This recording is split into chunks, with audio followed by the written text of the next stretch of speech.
Hello, everyone. Welcome back.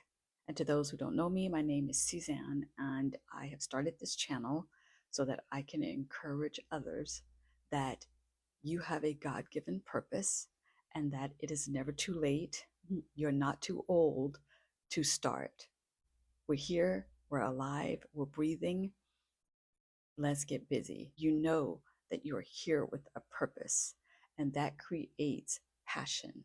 You will move forward because you wake up every day knowing that where I am now is not where I'm meant to be and is not where I will stay. We are now at step 14, which is self publish or query agents strategically. So, whether you're self publishing or you're going to query agents, you have to be strategic about it. There are a lot of people out there writing books and who've had a dream of being a writer, but we will not let us stop it. Every time I hear, oh, the market is saturated. The market is saturated, yes, but that will be a hindrance to those who haven't actually been called to it. That is my belief. I believe that if God called you to it, He will make an opening in the market that is unique for you. So don't let that stop you, but you want to be strategic. So decide if you'll self publish or traditional. So, which is it? My first book, I self published it on KDP, and it didn't do anything. But again, like I said in a previous video, I don't know if that's because I simply got tired of that book.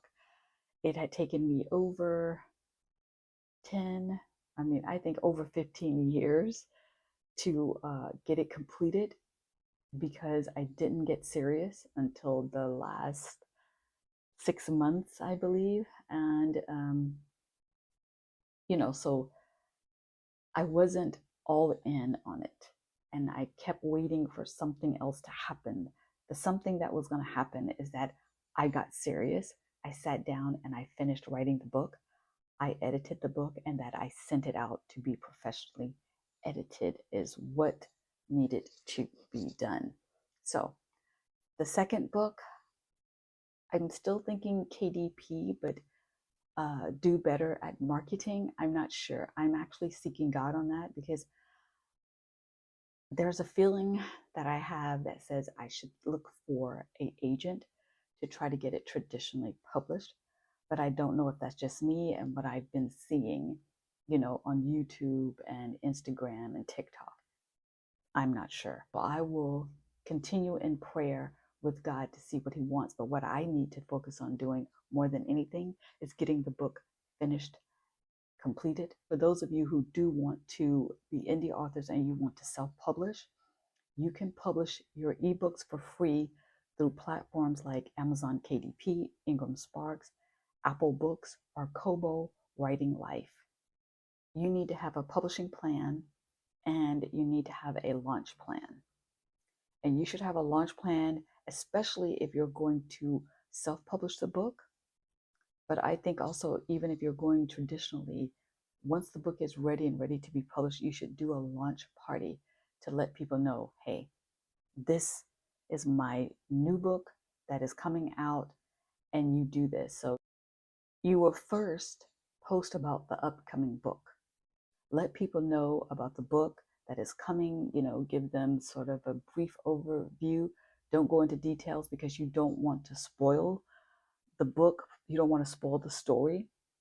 You can tell them a little bit about your characters, maybe have character pictures that you've gotten from Pinterest, or there is I will look it up and put the link. It's where you can go in and actually create characters. You can put their faces together, skin tone, hair, eye color, everything. And you can go in there and create pictures of how you see your characters. You can create mood boards for the atmosphere, the setting of your book in Pinterest, and you can create a mood board for that, and you can start sharing those things. You can tell them the working title, but once the book is ready to go out and the cover is done, then you can actually give them the name of your book. And then once everything is set and you're ready to either self-publish it, you can go ahead and do your cover reveal. And then you can actually do a launch party on Instagram, Facebook, YouTube, X, which was formerly Twitter, and TikTok, and start talking about your upcoming book. And you can do a launch party on these social media sites to let your viewers know and your subscribers know that the book is ready and they can start ordering, because you can do the whole pre-ordering. And if you're doing the traditional, you want to query agents. So first, you want to finalize your manuscript. You must be sure that your manuscript is complete, edited, and polished. It needs to be ready to be viewed by someone other than yourself, a professional. Make sure it's ready. It should be formatted to the industry standards. Times New Roman. It's 12-point font, double space, and 1-inch margins. And then you would need to prepare the following. You want to have a query letter, which is 3 to 4 paragraphs. First paragraph is the hook. It is what the story is about, and it is what makes your story unique. A short summary of the story, a brief bio, and why you're querying that agent. You need to have a synopsis, which is 1 to 2 pages summarizing the entire plot, including the ending. You're putting everything in there for this agent. The agent needs to know everything. It's not like a reader that you want to go through the story slowly, because you want this agent to represent you. So you're telling them the full plot. Next is a proposal. If it's nonfiction, it's just the proposal. Or if it's fiction, you're going to have a book proposal. Includes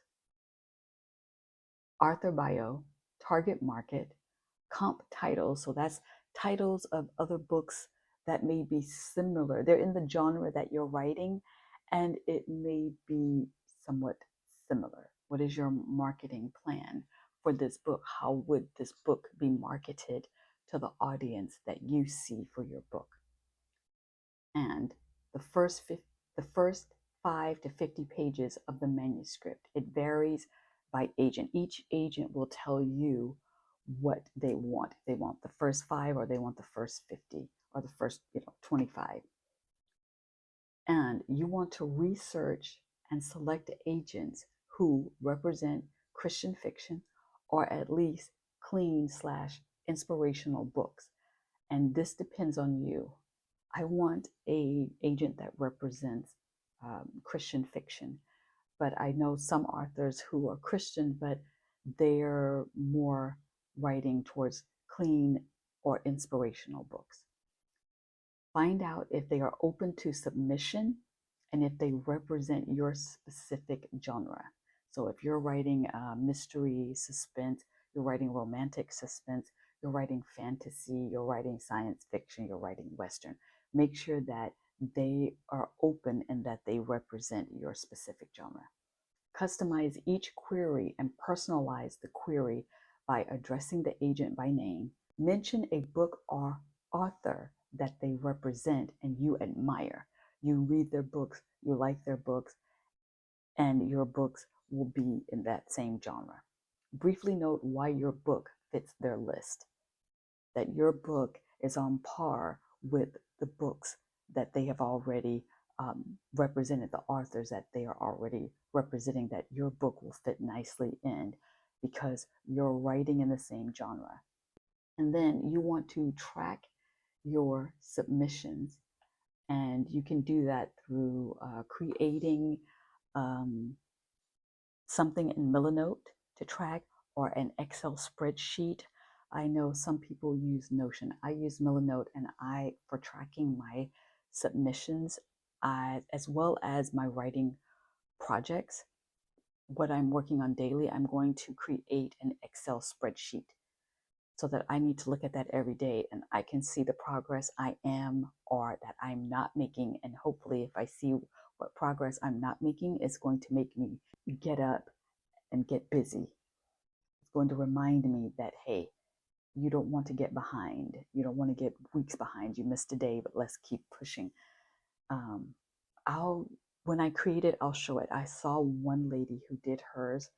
I believe her name, I'll have to look her up. Okay, number 15, believe in your success. Stand in faith. Imagine the impact your work will have on others. Because if you truly believe that this is what God called you to, it will help you stay in faith, because you're not doing this on your own. If this is what God called you to, then He will support you. He will go before you. But He won't make you sit down in the seat. He will not make you get in front of your laptop and write. That's your part. You do that, and He's with you. Why would God call you to do something and not want you to succeed at it? We are His children, and He is not a father who would torment His children. He wants us to move forward, because why? When we succeed at what He's called us to do, we give Him the glory. He gets the honor. So stand in faith. Mark 11:24. Therefore I tell you, whatever you ask for in prayer, believe that you have received it and it will be yours. This is the very words of Jesus. I have it in blue, but in the Bible it would be in red. And what we're praying for is that we would fulfill His purpose and plan for us. So why would God not allow that to happen? So stand in faith and believe that. Okay. Let this keep you focused on your end goal. You can even create a book cover in Canva to put on your computer background screen as a reminder and as a roadmap to, this is where I'm going. This is where I'm headed to. Completing this novel that God has given me to write for His glory and honor, and to bless other people and encourage other people that they also can do it. That you're never too young and you're never too old to start pursuing what God has for you. It also, these books will be telling stories that will reflect God's love and God's power and God's goodness. So let's move forward. Let's get up, people, and let's go. Number 16, develop a spirit of patience. Yes, because we are going to need patience. We have to understand that nothing will pass us by unless we stop, unless we sit down. But if we keep moving and pursuing what God has for us, time will work in our favor. God will ensure that time works in your favor. So we don't have to get impatient. We don't have to stress out that life is passing us by. No, it's not, if we keep going. So trust in God's timing and process, because He knows the past, the present, and the future. He knows when your book really needs to come out and hit the market. And He knows who your book will touch, and He will bring those people. Don't rush the journey. Allow your creativity to unfold at its own pace. Let it happen according to God's timing. But you do your part and you keep moving, you keep writing, you keep brainstorming, and you keep plotting and planning and writing. Focus. Focus on how your stories can help inspire and uplift others. That will give you the energy, that fuel that you need to keep going and not give up. Remember that your writing is a form of service, fulfilling your purpose to bless and impact people. That's what God wants. He wants us to be of service to other people. He wants us to be of service to Him so that He can use us to bless and impact other people. Number 17, trust God through rejection, because rejection will come, but we can learn from rejection. God can use rejection to strengthen us, because life is not a picnic. It's not a bed of roses. We're not tiptoeing through the tulips, because we have an enemy who wants us to stop. So yes, there will be rejection, but allow God to help you overcome that rejection and learn from it. So rejections and setbacks are part of the journey. They are part of the journey. Trust that God has a plan for your writing and keep writing. Give the rejections to God, give the setbacks to God, and ask Him, how do you move forward? That is why your writing process has to involve Him. At each stage, we're asking Him for the words, asking Him to show us who the characters are and how to develop these characters and what are their arcs. How do they grow? How do they learn? Guess what? Your characters will have to deal with rejections and setbacks. How do they grow past them? How do they overcome them? So learn to see rejections as a tool to refine your skills, not as a setback. I like that. And I may have to type that out bigger, print it out, and put it on my wall. Learn to see rejection as a tool to refine your skills. When rejection comes, really listen to what is being said and then take that to God and ask God, is this true? Is my story weak in this area? Is my character flat?